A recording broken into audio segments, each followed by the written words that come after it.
मित्रों, अगर आप चाहते हो कि हर एक काम में आप बस कामयाब ही कामयाब होते जाएं, तो आपको करना होगा एक छोटा सा काम। जब भी आप घर से बाहर निकलें, तो इस एक दिव्य और पवित्र शब्द को बोलकर ही बाहर निकलें। यकीन मानिए कि आपका बड़े से बड़ा काम चुटकियों में बनता चला जाएगा। आप जो भी कुछ चाहेंगे वह आपकी ओर खिंचा चला आएगा और आपका शत्रु भी आपसे नजरें नहीं मिला पाएगा, आपके सामने खड़ा तक नहीं रह पाएगा। यह एक पवित्र शब्द असल में एक बहुत ही मजबूत बंधन है, सुरक्षा कवच है, जिसे अब तक आपसे छुपाया गया है। यह यूं कहें कि इसे जानबूझकर छुपाया जाता है, खुलेआम किसी को नहीं बताया जाता है।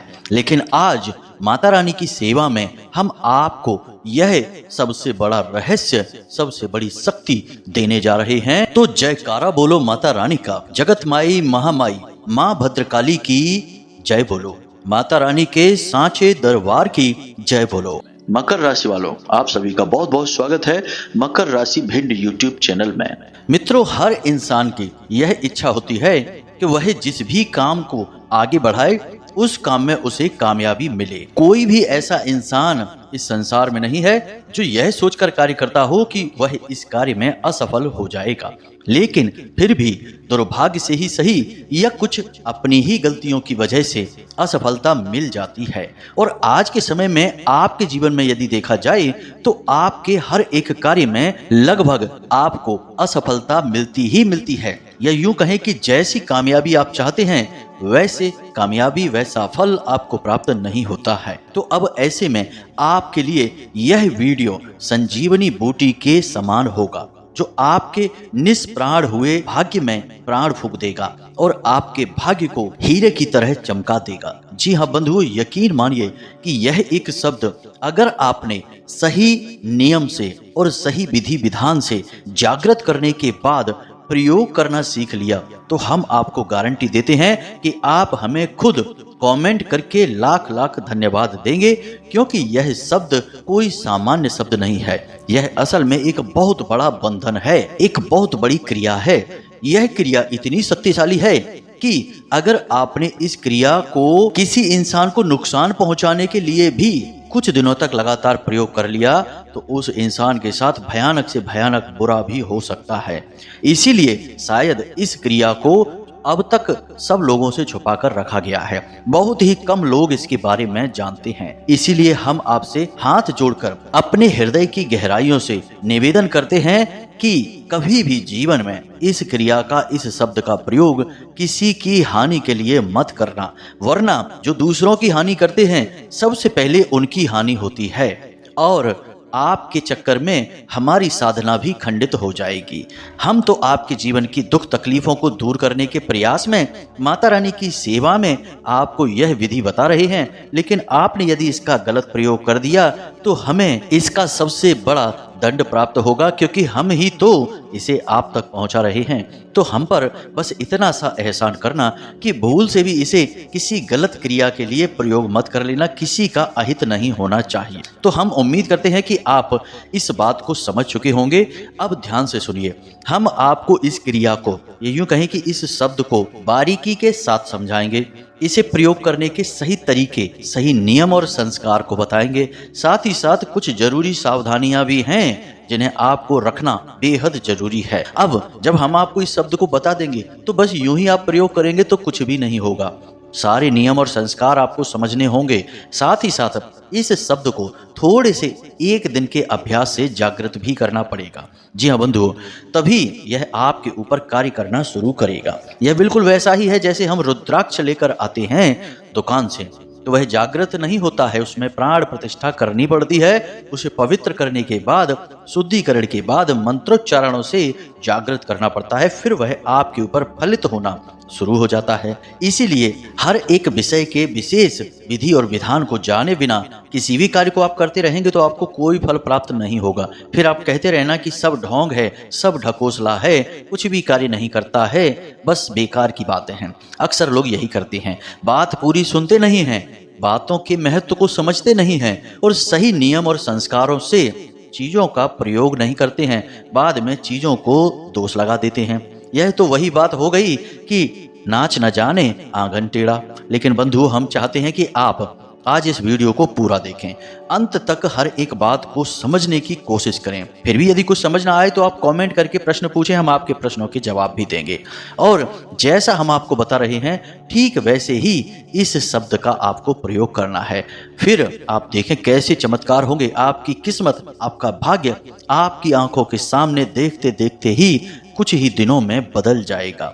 बड़ी से बड़ी इच्छा आपकी पूरी होनी शुरू हो जाएगी। अब हम यह नहीं कह रहे कि आप रातों रात करोड़पति लखपति बन जाएंगे, ऐसा कभी नहीं होता। आप रात में सोए और दूसरे दिन करोड़पति हो गए, यह नहीं होता। सब कुछ आपकी कर्म, आपकी मेहनत, आपके प्रयासों से ही आएगा। लेकिन एक बात की गारंटी है कि आपके द्वारा बनाई गई सात्विक सही योजनाएं पूरी तरह से कामयाब होंगी। आपके द्वारा किए गए कर्म का आपको बढ़ चढ़कर फल प्राप्त होगा। अगर आपने 1000 रुपए की मेहनत की है तो आपको 10,000 का फायदा होगा। इस बात की हम गारंटी देते हैं। तो उम्मीद है कि आप हमारी बातों को समझ चुके हैं। अब आप इस वीडियो में बताई गई बातों को जानने के लिए इस वीडियो को अंत तक अवश्य देखेंगे, तभी हमारी मेहनत सफल होगी और माता रानी की कृपा और आशीर्वाद भी आप तक पहुंचेगा। तो चलिए मित्रों, आज के इस महत्वपूर्ण ज्ञानवर्धक और जीवन को चमत्कारी ढंग से बदल देने वाले कार्यक्रम की शुरुआत करते हैं। लेकिन इससे पहले हम चाहेंगे कि आप माता रानी को आभार अवश्य व्यक्त करें, क्योंकि बिना माता रानी की कृपा के जीवन में कुछ भी संभव नहीं है। पूरे ब्रह्मांड में एक पत्ता तक नहीं हिल सकता है। तो चलिए मित्रों, कमेंट बॉक्स में लिखिए पूरे भक्ति भाव के साथ, जैसे एक छोटा सा बालक अपनी माँ को कैसे आकर्षित करने के लिए तरह तरह से रोता है, बिलखता है, हरकतें करता है, बिल्कुल वैसे ही आपको जगत माँ, इस ब्रह्मांड की माँ को आकर्षित करना है। तो चलिए लिखिए, जय माँ भद्रकाली कृपा करो। माता रानी आपके ऊपर 100% कृपा करेंगी यदि आपका भाव गहरा है तो। एक बार नहीं 3 बार लिखना। साथ ही साथ माता रानी के इस तुच्छ दास का आपसे एक छोटा सा निवेदन और है कि यदि आप इस चैनल पर पहली बार आए हैं तो आप इस चैनल को सब्सक्राइब करके बगल में जो घंटी का निशान है उसे भी दबा ही दें। हम प्रतिदिन आपके लिए जीवन को बदल देने वाले चमत्कारी ज्ञानवर्धक कार्यक्रम लेकर आते हैं और आपके जीवन में माता रानी की विशेष कृपा और आशीर्वाद पहुंचाने की पूरी कोशिश करते हैं। हमने माता रानी की लंबे समय तक साधना की है तो माता रानी का आशीर्वाद प्राप्त है। इसलिए जो भी कुछ हम चाहते हैं वह माता रानी हमें अवश्य देती हैं। और यह तो सेवा का कार्य है, इसमें तो बढ़ चढ़कर माता रानी साथ देती हैं। तो आप जैसे ही चैनल को सब्सक्राइब करेंगे, परिवार के सदस्य बनेंगे, आपके जीवन में बदलाव आने शुरू हो जाएंगे। माता रानी की कृपा सीधी आपको प्राप्त होनी शुरू हो जाएगी। जी हाँ बंधुओं, तो चलिए जल्दी से चैनल को सब्सक्राइब करिए, फिर आगे बढ़ते हैं। तो मित्रों, अब ध्यान से सुनो। इंसान के पास एक सबसे बड़ी शक्ति है जिसे वो हर वक्त अपने साथ लेकर घूमता है, लेकिन उस शक्ति को वह अब तक पहचान नहीं पाया है, और वह शक्ति है शब्दों की शक्ति। आपने अक्सर देखा होगा कि लोग शब्दों से ही किसी से दुश्मनी मोल ले सकते हैं और दुश्मन के भी दिल को जीत सकते हैं। अगर कोई इंसान बहुत दुखी है और दूसरा इंसान उसके पास जाकर उसकी हिम्मत बढ़ाने की कोशिश करता है और ऐसे शब्दों का प्रयोग करता है जिससे कि मनोबल ऊंचा होता है, तो उस इंसान का दुख, उसकी तकलीफ कुछ हद तक कम होने लगती है, उसे अच्छा महसूस होने लगता है।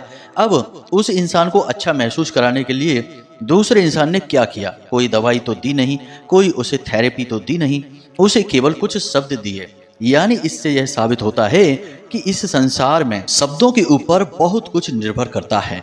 बड़े से बड़ा झगड़ा, यहाँ तक कि रामायण और महाभारत तक के महायुद्ध भी शब्दों की ही देन थे। कहीं ना कहीं शब्दों का इतना अधिक प्रभाव इंसान के जीवन में होता है कि शब्दों की वजह से भी बहुत सारे फसाद खड़े हो जाते हैं, और शब्दों की शक्ति से ही बड़े से बड़े फसाद को भी शांत किया जा सकता है। तो कहने का मतलब यह है कि शब्द कोई हल्की चीज नहीं है, इसे आप बिल्कुल भी हल्के में मत लेना। अब आप विचार करके देखिए कि पुराने जमाने की जो कथाएं हैं उनमें आपने अक्सर सुना होगा कि कोई इंसान तपस्या करता है, भगवान प्रसन्न होते हैं और भगवान प्रसन्न होने के बाद कहते हैं वर मांगो, और वह इंसान वर मांगता है तो भगवान बदले में क्या कहते हैं? तथास्तु, जो चाहते हो जाएगा। अब तथास्तु क्या है? असल में यह भी एक शब्द ही तो है।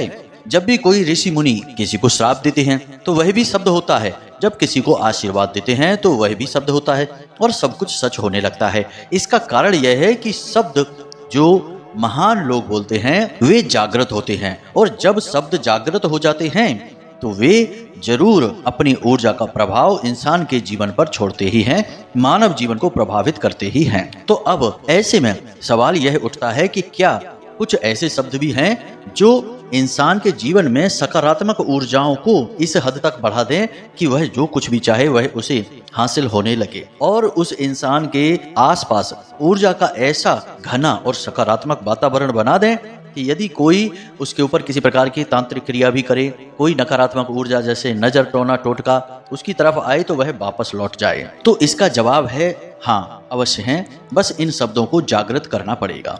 तो आज की इस वीडियो में हम आपको जो बताने जा रहे हैं वह अत्यंत ही चमत्कारी और बेहद ही गुप्त विद्या है। बस इसे आपको जागृत करना है और प्रयोग करना है, और इसके चमत्कार खुद अपनी आंखों से होते हुए देखना है। अब इस शब्द को इस विशेष समय पर बताने का एक बड़ा कारण है। इसका सबसे बड़ा कारण फिलहाल यही है कि सावन का विशेष पवित्र महीना चल रहा है और स्वयं बाबा भोलेनाथ इस संसार में विराजमान हैं, इस संसार को चला रहे हैं, भगवान श्री हरि विष्णु की जगह कार्य कर रहे हैं। और भोले बाबा बहुत ही भोले भाले हैं, बड़ी जल्दी प्रसन्न होने वाले हैं, और यह एक शब्द माता पार्वती और भगवान भोलेनाथ से ही जुड़ा हुआ है। कुछ विशेष विधि के साथ आप इसे प्रयोग करें और फिर इसके अंतर जीवन में महसूस करें, और फिर हमें बताएं अवश्य कि आपके ऊपर इसका कैसा प्रभाव रहा है। तो अब ध्यान से सुनिए, यह एक बीज मंत्र है और यह तीनों शक्तियों को यानी ब्रह्मा, विष्णु और महेश को समर्पित है, यानी कि सृजन, पालन और विनाश की शक्ति को दिखाता है। साथ ही साथ यह शक्ति का शुद्ध स्वरूप है, यानी कि देवी के 10 महाविद्याएं इसी मंत्र में समाहित हैं। अब यह बीज मंत्र है, इसलिए देखने में यह छोटा लग सकता है, लेकिन इस शब्द की महिमा बहुत बड़ी है। असल में बीज मंत्र को बीज मंत्र कहा ही इसलिए जाता है क्योंकि उसके अंदर अपार असीमित शक्ति समाहित होती है। जैसे कि आप देखें कि कोई बड़ा विशाल वृक्ष है, लेकिन उस वृक्ष का बीज बिल्कुल जरा सा होता है, लेकिन कभी आप उस बीज को देखें तो आपके मन में यह ख्याल भी नहीं आएगा कि इस एक छोटे से मामूली से बीज से इतना विशाल वृक्ष भी कभी बन सकता है। लेकिन मंत्र जो बीज मंत्र होते हैं उनमें तो अनंत अपार संभावनाएं और शक्तियां समाहित होती हैं। तो यह एक बीज मंत्र है, इसे आप ध्यान से सुने, और इसका आपको प्रयोग कैसे करना है, नियम संस्कार क्या है, इसे जागृत कैसे करना है, सारी बातें विस्तार से समझेंगे। मूल रूप से यह शक्ति का मंत्र है और अत्यंत शक्तिशाली है और जीवन के सारे मनोरथ पूरे करवाने वाला है। तो मंत्र का उच्चारण आपको कुछ इस प्रकार करना है, ओम त्रीम नमः। फिर से सुने, मोबाइल की स्क्रीन पर भी मंत्र आपको दिखाई देगा, ओम त्रीम नमः। अब आपको करना क्या है, ध्यान से सुनिए। शनिवार के दिन आपको एक भोजपत्र लेना है, अनार की कलम और अष्टगंध की स्याही, और शनिवार के दिन ही आपको लाल रंग का प्रसाद, लाल रंग के पुष्प और गाय के घी से बना हुआ दीपक, क्योंकि अब आपको इस मंत्र को जागृत करना है। यह मंत्र हमने आपको दे अवश्य दिया है, लेकिन यह आपके ऊपर अभी कार्य नहीं करेगा, इसे जागृत करना अत्यंत आवश्यक है। अब आपको इस मंत्र को जागृत करने के लिए इस मंत्र की कम से कम 11 से 21 मालाएं जाप करनी होंगी, एक ही स्थान पर एक बार में बैठकर। जी हाँ मित्रों, मेहनत लग सकती है, 2-3 घंटे का समय लग सकता है। मंत्र की शुद्धता बनाए रखें, अशुद्ध उच्चारण ना करें, धीमे धीमे उच्चारण करें। अब इसे जल्द से जल्द सिद्ध करने के लिए स्फटिक की माला का प्रयोग करें। रुद्राक्ष की माला का भी आप प्रयोग कर सकते हैं, उससे भी मंत्र सिद्ध हो जाता है। स्फटिक की माला पूजा पाठ की दुकान पर आसानी से मिल जाती है, सस्ती ही आती है, महंगी नहीं आती है। अब आपको क्या करना है कि रात्रि को 9 बजे से 11 बजे के बीच शनिवार के दिन आपको आसन बिछाना है, लाल रंग के कपड़े ही पहनने हैं। आसन पर आपको लाल रंग का कपड़ा बिछाना है और उसके ऊपर माता काली, माँ बगलामुखी, माँ भद्रकाली यानी माता के जिस भी स्वरूप की तस्वीर या फोटो आपके पूजा घर में है उन्हें विराजमान करें। यदि नहीं है तो भोले बाबा और माता पार्वती यानी शिव परिवार की यदि तस्वीर या फोटो है तो उसे विराजमान कर दें, एक ही बात है। अब आपको माता के सामने गाय के घी का दीपक जलाना है और उसके बाद दीपक में लौंग का एक जोड़ा डाल देना है। उसके बाद आपको माता को जल स्नान कराना है, वस्त्र समर्पित करना है, यानी माता के लिए लाल रंग की चुनरी भी लेकर आएं और उन्हें चुनरी उड़ाएं। उसके बाद माता के लिए आपको प्रसाद चढ़ाना है, पुष्प चढ़ाना है और फल वगैरह यदि आप लेकर आए हैं तो वे चढ़ा दें और गंध भी मिलती है, जैसे एक इत्र आता है, पूजा पाठ वाला इत्र होता है, वह भी माता को समर्पित करें। उसके बाद धूप दीप सारा समाप्त होने के बाद पूजा पाठ आपकी शुरू होगी, यानी कि अब आपको माता का आवाहन करना है। मन ही मन माता से निवेदन करें और कहें कि हे माँ, आप हमारे घर में प्रवेश करें, हमारे जीवन में प्रवेश करें। हम आपके माध्यम से जीवन को सार्थक बनाना चाहते हैं, आपकी कृपा चाहते हैं। और आज इस समय हम आपके सामने एक विशेष साधना करने जा रहे हैं। इस साधना में हमें आपके सहयोग की बहुत अधिक आवश्यकता है। इसके बाद आपको माता रानी का आवाहन पूर्ण करने के बाद संकल्प लेना होगा। हाथ में लाल पुष्प लें, थोड़ा सा जल डालें और माता रानी के सामने संकल्प करें कि हम आपके त्रीम मंत्र का 21 माला जाप करने का संकल्प लेते हैं और हम चाहते हैं कि आप हमारी इस संकल्प सिद्धि में सहायता करें और उसके बाद इस मंत्र की संपूर्ण ऊर्जा को हमारे अंदर समाहित कर दें, यानी इस मंत्र को जागृत कर दें हमारे लिए। इस प्रकार आपको संकल्प लेना है और जल और पुष्प को माता रानी के सामने जमीन पर छोड़ देना है। अब आप आसन पर विराजमान हैं। याद रखें कि इस साधना को करने से पहले आप कोई खाना पीना ना करें। घंटे 2 घंटे पहले बिल्कुल भी भोजन पानी ना करें, शांत रहें, मन को शांत करने की कोशिश करें। उसके बाद आप 7 बार इस मंत्र का उच्चारण करें जो हम आपको बता रहे हैं। इससे आपकी जबान यानी वाणी शुद्ध हो जाएगी, क्योंकि दिन भर में आप तरह तरह की शब्द भाषा का प्रयोग करते हैं, वाणी अशुद्ध होती है और पवित्र मंत्रों का उच्चारण अशुद्ध वाणी से नहीं किया जाता है। तो वाणी की शुद्धता के लिए मंत्र है ऐम ह्लीम। फिर से ध्यान से सुने, ऐम ह्लीम। बस इस मंत्र का आपको प्रयोग करना है 7 बार। उसके बाद आप अपना जाप शुरू करें। जाप करते समय ध्यान रखें कि आपका दीपक बुझने ना पाए और उस दीपक की लौ धीमी ना होने पाए, यानी उसमें घी बराबर आप डालते रहें, क्योंकि समय लग सकता है आपको जाप करने में। अब आप पूरे भाव के साथ एक ही आसन में बैठकर एक बार में 21 माला जाप करेंगे। मंत्र हमने आपको बता ही दिया है, फिर से बता देते हैं, ओम त्रीम नमः। बस इसी प्रकार से आपको उच्चारण करते रहना है, करते रहना है, करते रहना है। कोई भी डिस्टरबेंस नहीं होना चाहिए। घर में सबसे बोल देना कि आप पूजा पाठ कर रहे हैं, आज विशेष आयोजन है, इस वजह से कोई भी डिस्टर्ब ना करे। जब आपका जाप समाप्त हो जाए तो उसके बाद गाय के गोबर का उपला लेना है और छोटी सी अग्यारी बनानी है और हवन करना है। हवन आप 1 माला का कर सकते हैं। वैसे तो दशांश हवन का नियम होता है। आपने 21 माला में जितने भी मंत्र बोले हैं उनका 10वां हिस्सा, जितनी भी संख्या होगी उसका आपको हवन करना है। लेकिन आप इतना नहीं करना चाहते हैं तो कोई बात नहीं है, 1 माला इसी मंत्र का आपको हवन कर देना है। उतने से आपकी यह पूरी प्रक्रिया अच्छी तरह से समाप्त हो जाएगी। अब इनमें से एक भी क्रिया इधर उधर मत करना, कोई भी चीज मिस मत करना। हमने सारी चीजें आपको डिटेल में बता दी हैं। अब आप अपनी इस क्रिया को समाप्त करने के बाद जमीन पर ही सोएंगे, बिस्तर पर नहीं जा सकते सोने के लिए। उसके बाद आप जब सोने जाएंगे तो अपनी छाती पर दोनों हाथ रखेंगे, सीधे लेटेंगे और इसी मंत्र को 21 बार उच्चारण करेंगे और माता रानी से यह निवेदन करेंगे कि माता रानी, यदि आप हमसे प्रसन्न हैं, आपको हमारी साधना में पूर्णता दिखाई दी है, तो आप आज हमें सपने के माध्यम से किसी न किसी प्रकार से अनुभूति अवश्य कराएं। तो आपको निश्चित तौर पर माता रानी सपने में या तो दर्शन देंगी या मंदिर के दर्शन होंगे। कुछ न कुछ ऐसा अवश्य आपको सपना दिखेगा जिससे आपको यह कन्फर्म हो जाएगा कि यह मंत्र जागृत हो चुका है, माता की कृपा आपके पास आ चुकी है। यह बहुत ही सरल प्रक्रिया है। याद रखना कि मंत्रों को सिद्ध करने में लाखों मंत्रों का उच्चारण करना पड़ता है। मंत्र जितना बड़ा होगा उतना ही कम उच्चारण और जितना छोटा होगा उतना ही अधिक उच्चारण करना पड़ेगा। लेकिन यह एक मंत्र ऐसा है जो बहुत ही जल्दी छोटी सी प्रक्रिया से सिद्ध हो जाता है, क्योंकि यह जगत माई, महामाई, माँ भद्रकाली और माता शक्ति को समर्पित है। तो आप समझिए, इस क्रिया को आप पूर्ण हुआ कि नहीं हुआ सपने के माध्यम से जान सकते हैं। अब ऐसा भी नहीं है कि उसी दिन माता रानी आपको सपना दे देंगी। हो सकता है कि अगले दिन आपको किसी प्रकार सपने में बताएं या उसके अगले दिन।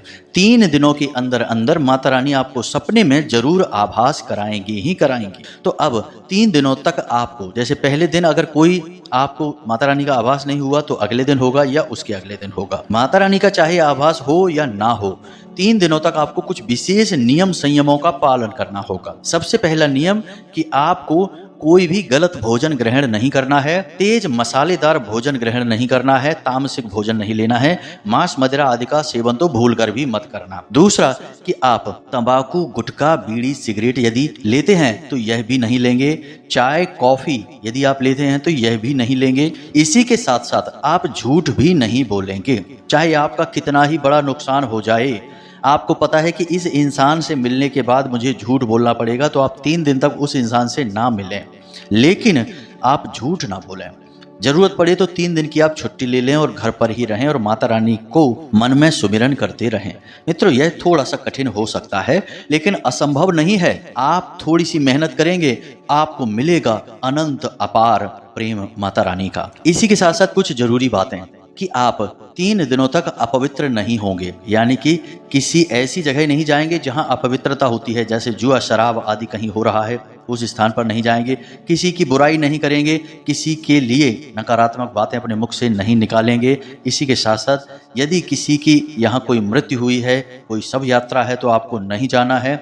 शमशान घाट पर भी नहीं जाना है। इसी के साथ साथ यदि कोई स्त्री आपके परिवार में ही रजस्वला है तो उस समय काल में उस स्त्री को आप स्पर्श नहीं करेंगे। इसी के साथ साथ अपने स्नान ध्यान का पूरा ध्यान रखेंगे, कम से कम भोजन ग्रहण करेंगे और माता रानी के ख्याल ही मन में लाते रहेंगे, उनके बारे में ही विचार करते रहेंगे। उनका स्वरूप कैसा है, उनका नाम कैसा है, उनका मंत्र कैसा है। सबसे बेहतर यह होगा कि आप इस मंत्र को मन ही मन उच्चारण करते रहें जब भी आपको समय मिले। उसके बाद सबसे बड़ा नियम कि आपको 3 दिनों तक पूर्ण ब्रह्मचर्य का पालन करना होगा। फोन में, मोबाइल में भी गलत चित्रण को आपको नहीं देखना है, उल्टी सीधी चीजें दिमाग में नहीं लानी है। और आखिरी नियम यह है कि आपको 3 दिनों तक जमीन पर ही सोना होगा। कोशिश करें कि आप जिस स्थान पर पूजा पाठ की है वहीं पर सोएं, नहीं तो जहां पर भी अपने घर में सो सकते हैं जमीन पर ही सोएं। और हर रात सोने से पहले छाती पर दोनों हाथ रखकर 21 बार इस मंत्र का उच्चारण करके माता रानी से यह निवेदन करना है कि माता रानी, आज रात आप सपने में हमें अवश्य दर्शन दें और आभास कराएं कि हमारी साधना सिद्ध हुई है। 3 दिनों के अंदर अंदर आपको 100% गारंटी के साथ आभास होगा, हम लिख कर दे सकते हैं, यदि आपने सारे नियम और विधि विधान को माना है तो। अब कुछ लोग कहेंगे कि हम इतने सारे नियम नहीं मान सकते हैं, यह तो बहुत कठिन है। तो आपके लिए जीवन में फिर कुछ भी नहीं है, आप बस कष्ट भोगिए और कष्ट भोगते भोगते ही इस संसार को त्याग कर चले जाइए। जब आप इतनी छोटी साधना नहीं कर सकते हैं तो आप कुछ भी नहीं कर सकते हैं। आपका भगवान ही मालिक है, हम आपके लिए कुछ नहीं कर सकते। हम केवल उन लोगों से बात कर रहे हैं जो सचमुच में जीवन को बदलना चाहते हैं, भगवान की, माता रानी की कृपा चाहते हैं और धार्मिक और मेहनती लोग हैं। बस उन लोगों से हम बात कर रहे हैं जिन लोगों को मनोरंजन चाहिए, जीवन में बस मजे ही चाहिए और बिना मेहनत किए सब कुछ चाहिए, उन लोगों से हम बात नहीं कर रहे हैं। वे कहीं जाएं और जुआ खेलें और सट्टेबाजी करें, शायद वहां उनकी किस्मत जाग जाए और उनके जीवन में धन दौलत आ जाए, हमें उनसे मतलब नहीं है। तो उम्मीद है बंधुओं कि आप हमारी भावनाओं को समझ रहे हैं। अब जब माता रानी आपको आभास दे दें सपने के माध्यम से, तो आप समझ जाएं कि आपका मंत्र, आपकी साधना सिद्ध है। अब आप जब भी घर से बाहर निकलें या किसी भी शुभ कार्य को करें, कहीं भी करें, घर में करें, बाहर करें, कहीं भी करें, तो आप मन ही मन इस मंत्र को 3, 4, 5 बार, जितनी बार कर सकते हैं उच्चारण करें। मानसिक जाप करें, मौखिक ना करें, क्योंकि मौखिक जाप में अशुद्ध हो जाता है मंत्र, क्योंकि आप अशुद्ध अवस्था में बैठे हैं और आपने मौखिक उच्चारण कर दिया तो मंत्र की शुद्धता कम हो जाती है, मंत्र का अपमान होता है। तो आपको मानसिक जाप करना है, आपको फल तब भी मिलेगा, आपके हर कार्य में सिद्धि होगी। कोई दुश्मन आपके सामने खड़ा ही नहीं रह सकता है, और कोई कितनी ही बड़ी तांत्रिक क्रिया कर दे, मारण क्रिया ही क्यों ना कर दे आपके ऊपर, वह वापस लौट जाएगी और उसी का विनाश कर देगी, आपका बाल भी बांका नहीं होगा। तो उम्मीद है कि जो बातें हमने आपको बताई हैं वे आपको अच्छी तरह से समझ में आ गई हैं। अब आप इन बातों का प्रयोग करें, अपने जीवन को बदल डालें। मेहनत करने वालों के जीवन में ही बदलाव आते हैं, याद रखना। हाथ पर हाथ रखे बैठे लोगों का साथ भगवान भी नहीं देते हैं, क्योंकि भगवान भी उसका साथ देते हैं जो खुद अपना साथ देता है, खुद को धक्का देकर आगे ले जाता है, उसी का हाथ भगवान पकड़ते हैं। उम्मीद है सारी बातें आपको समझ में आ गई हैं। इसी के साथ साथ आज की इस वीडियो को विराम देते हैं। हमेशा हंसते रहिए, मुस्कुराते रहिए, सकारात्मक रहिए, माता रानी के लिए मन में भाव रखिए और दिन में एक बार मंदिर अवश्य जाइए ही जाइए, क्योंकि आपका उद्धार वहीं से होना है। मिलते हैं अगले ज्ञानवर्धक वीडियो में, तब तक के लिए धन्यवाद। प्रेम से बोलिए जय माई की, जय मां भद्रकाली। माता रानी आपका कल्याण करेंगी। धन्यवाद।